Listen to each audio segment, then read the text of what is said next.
Hi, my name is Marissa Gelbart. I got spinal fusion surgery in the year 2014 to correct a 107-degree curve corrected by Dr. Newton. Hi, I'm Peter Newton. I'm a pediatric spine surgeon at Rady Children's Hospital here in San Diego, and happy to see Marissa again.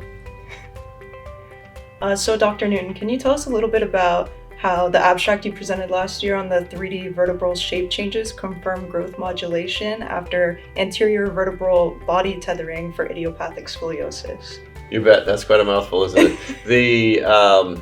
The vertebral body tethering method is a way that we attach a screw to the vertebra with a cord, and the idea is that cord limits the growth of the vertebra on the convex side of the curve, so the outside of the curve, such that with time, as the spine grows, the spine will be corrected by this flexible rope that we attach.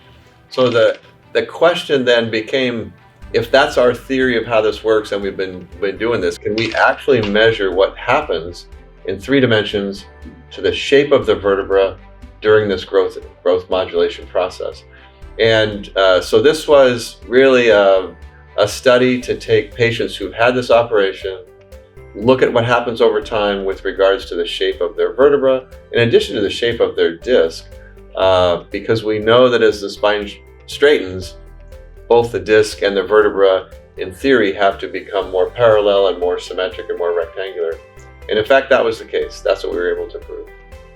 So I think you kind of answered that. How do you think the results from that investigation might improve care for patients with scoliosis? Well, it's really important for us to understand the mechanism and the timing of correction with vertebral body tethering, because this growth modulation, we believe growth modulation is what drives the correction, and that growth drives that shape change.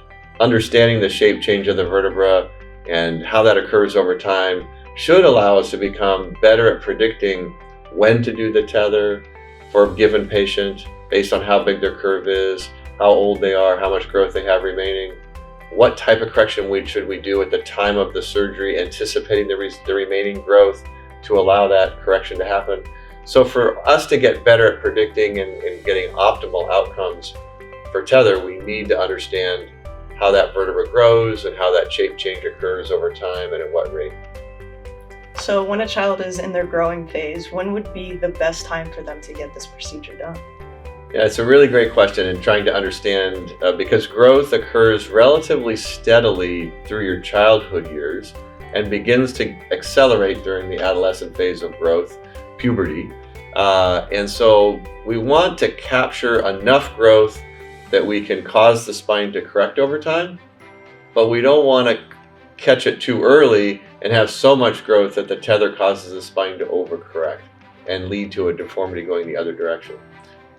If we do, we need to remove the tether and have another procedure. So I've actually always tried to err a little bit on the early side to make sure that we got the correction we were desiring. And if you go too late and you've missed that growth spurt, you really won't get much growth modulation. And the only correction you'll get is when you put the tether in at the time of surgery, but we won't get that progressive correction over time. And we also know that progressive correction over time is really what leads to the lasting correction associated with tether. Because this flexible rope at some point is going to break. And if you haven't changed the shape of the vertebra, it seems not likely that we're going to be able to maintain that correction over a long period of time. So understanding that phase of growth and when to insert this is really an important feature of developing this new technology. Great, thank you so much.